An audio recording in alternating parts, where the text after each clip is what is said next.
Às vezes me pego pensando sobre a intensidade da vida de Paulo. Imagina só, preso em Roma, cercado por paredes frias e a incerteza de um futuro sombrio. E ainda assim ele se dedica a escrever cartas que atravessariam séculos. Ele não conhecia pessoalmente os irmãos da igreja de Colossos, mas isso não impediu que seu coração se enchesse de orgulho e preocupação por eles.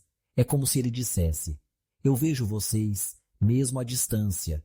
Eu vejo a fé que vocês têm em Cristo, o amor que vocês cultivam uns pelos outros e a esperança que brilha em seus corações. Isso é algo que todos nós precisamos ter em mente, não é? A importância de nos conectarmos, mesmo quando a vida nos separa fisicamente.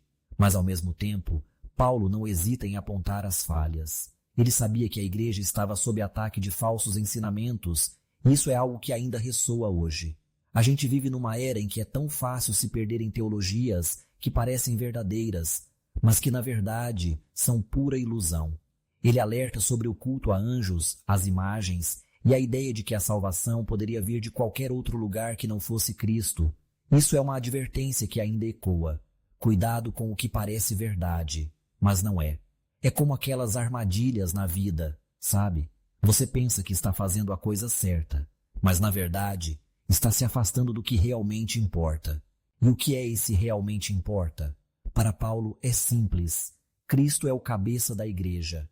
Ele não é apenas um homem que morreu na cruz, ele é o próprio sustento do universo. É impressionante pensar que tudo existe por causa dele e para ele. Quando Paulo fala sobre isso, ele não está só teorizando. Ele está nos chamando a entender que a nossa vida, as nossas escolhas, tudo deve girar em torno desse entendimento. É como se ele estivesse dizendo: olhem para Cristo, ele é o centro de tudo. E se nós nos afastamos disso, estamos perdendo o caminho. E essa ideia de ser parte do corpo de Cristo é poderosa.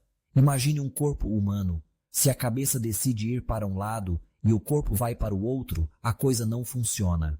Da mesma forma, se nós, como igreja, não seguimos o que Cristo nos ensinou, estamos fadados ao fracasso.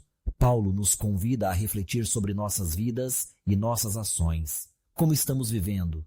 Estamos refletindo os ensinamentos de Cristo em nossas relações diárias? Isso é algo que devemos nos perguntar constantemente.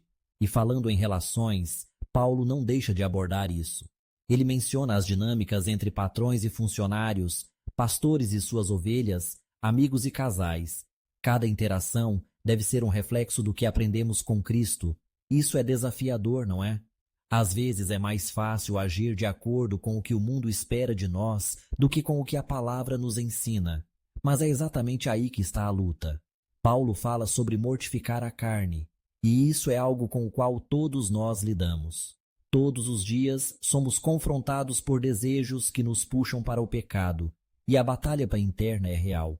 A vontade de fazer o bem é frequentemente ofuscada pela natureza que quer nos levar ao erro. E pasmem, essa luta não é fácil. Às vezes você pode se sentir derrotado, como se estivesse lutando contra um gigante. Mas Paulo nos encoraja a persistir. Ele nos lembra que essa batalha é diária e que precisamos estar vigilantes. Não podemos nos deixar levar por modismos ou por ensinamentos que não têm fundamento na verdade de Cristo. Precisamos estar enraizados na palavra, estudá-la e aplicá-la em nossas vidas. A carta aos Colossenses é um verdadeiro tesouro de ensinamentos. Cada capítulo, cada versículo é uma oportunidade de crescimento espiritual. É um convite a refletir sobre quem somos e como estamos vivendo. E no final das contas, o que Paulo nos ensina é que a vida cristã não é apenas sobre crenças, mas sobre ações.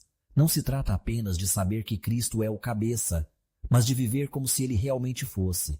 É um chamado para que a nossa fé se traduza em amor, esperança e perseverança. Então eu te pergunto, como você está vivendo essa verdade? Você tem refletido os ensinamentos de Cristo em suas relações? Está lutando contra a carne e buscando a sabedoria que vem do alto? Esses são questionamentos que, se feitos com sinceridade, podem transformar não apenas a nossa vida, mas também a vida daqueles ao nosso redor. No final, o que Paulo nos deixa é um legado de amor e cuidado. Ele se preocupa com os colossenses, mas essa preocupação se estende a todos nós. Que possamos, assim como ele, olhar para Cristo como nosso exemplo e guia, e viver de acordo com a verdade que ele nos deixou. Que as nossas vidas sejam um reflexo do amor que recebemos e que possamos sempre buscar a verdade, mesmo quando o mundo nos oferece tantas mentiras. Se gostou do vídeo, compartilha e segue nosso canal.